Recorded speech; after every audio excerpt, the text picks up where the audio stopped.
Assalamualaikum warahmatullahi wabarakatuh. Nama saya Apriliani, NPM 1840606024. Saya dari kelompok 4 yang akan membahas materi mengenai instrumen penelitian. Jadi, pada instrumen penelitian ini yang akan dibahas itu 3 poin. Yang pertama, pengertian instrumen penelitian. Yang kedua, cara menyusun instrumen penelitian. Dan yang ketiga, teknik pengumpulan data. Pertama, pengertian instrumen penelitian. Instrumen penelitian adalah suatu alat yang digunakan untuk mengukur fenomena alam maupun sosial yang diamati. Secara spesifik, semua fenomena ini dinamakan variabel penelitian. Instrumen yang digunakan untuk mengukur variabel dalam ilmu alam sudah banyak tersedia dan teruji validitas dan reliabilitasnya. Instrumen dalam penelitian pendidikan memang ada yang sudah tersedia dan sudah teruji reliabilitasnya, seperti instrumen mengukur motif berprestasi, untuk mengukur sikap, kemudian mengukur IQ, mengukur bakat, dan juga lain-lain. Terdapat 2 hal utama yang mempengaruhi kualitas hasil penelitian, yaitu kualitas instrumen penelitian dan kualitas pengumpulan data. Dalam penelitian kuantitatif, kualitas instrumen penelitian berkenaan dengan validitas dan reliabilitas instrumen dan kualitas pengumpulan berkenaan ketepatan cara-cara yang digunakan untuk mengumpulkan data tersebut.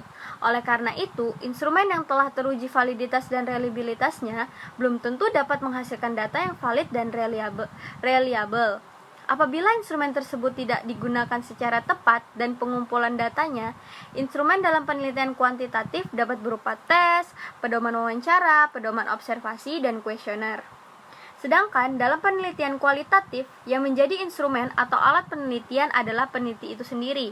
Oleh karena itu, peneliti sebagai instrumen juga harus divalidasi. Seberapa jauh peneliti kualitatif siap melakukan penelitian yang selanjutnya terjun ke lapangan.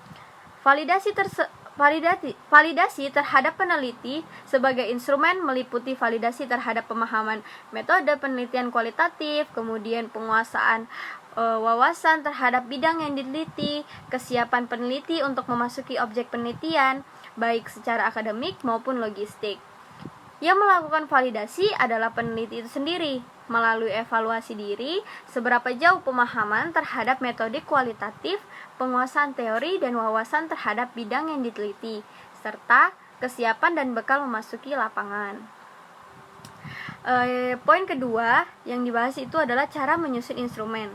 Dalam penelitian kualitatif, instrumen utamanya adalah peneliti itu sendiri. Namun, selanjutnya setelah fokus penelitian menjadi jelas, maka kemungkinan akan dikembangkan instrumen penelitian yang sederhana, yang diharapkan dapat melengkapi data dan membandingkan dengan data yang telah ditemukan melalui observasi dan wawancara.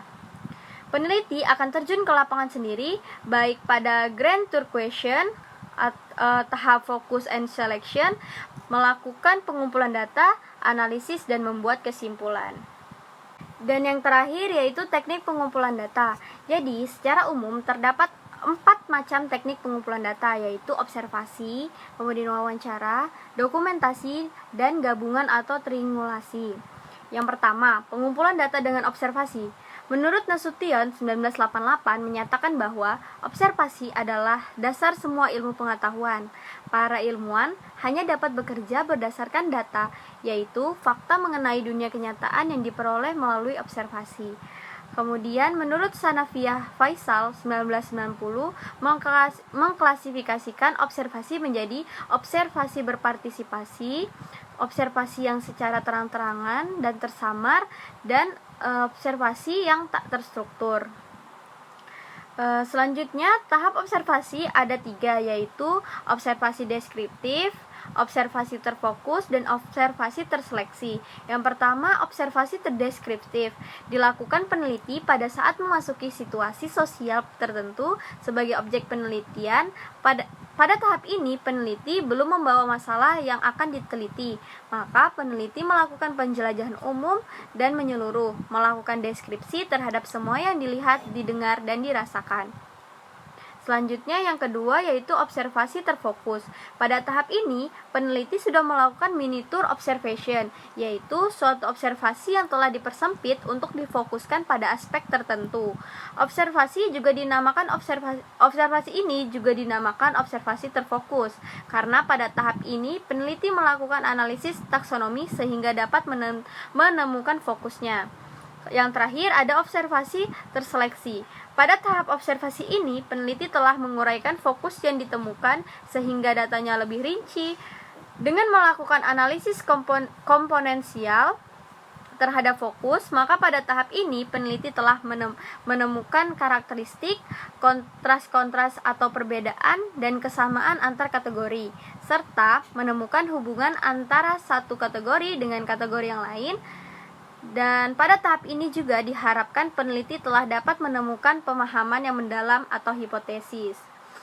Nah, kemudian yang ketiga, pengumpulan data dengan cara wawancara atau interview. Wawancara sendiri itu adalah pertemuan dua orang untuk bertukar informasi atau ide melalui tanya jawab sehingga dapat dikonstruksikan makna dalam suatu topik tertentu. Kemudian, wawancara ini digunakan sebagai teknik pengumpulan data apabila peneliti itu ingin melakukan studi pendahuluan untuk menemukan permasalahan yang harus diteliti. Tetapi juga apabila peneliti ingin mengetahui hal-hal dari responden yang lebih mendalam lagi, maka dia harus melakukan wawancara itu tadi. Kemudian ada macam-macam interview atau wawancara menurut Esterberg 2002. Dia mengemukakan bahwa ada beberapa macam wawancara, yaitu wawancara terstruktur, semi struktur, dan tidak terstruktur. Pertama, wawancara yang terstruktur itu digunakan sebagai teknik pengumpulan data bila peneliti atau pengumpul data itu telah mengetahui dengan pasti tentang informasi apa yang akan diperolehnya. Selanjutnya nomor 2 yaitu wawancara semi struktur. Nah, jenis wawancara ini sudah termasuk dalam kategori in-depth interview, di mana dalam pelaksanaannya lebih bebas dibandingkan dengan wawancara terstruktur tadi.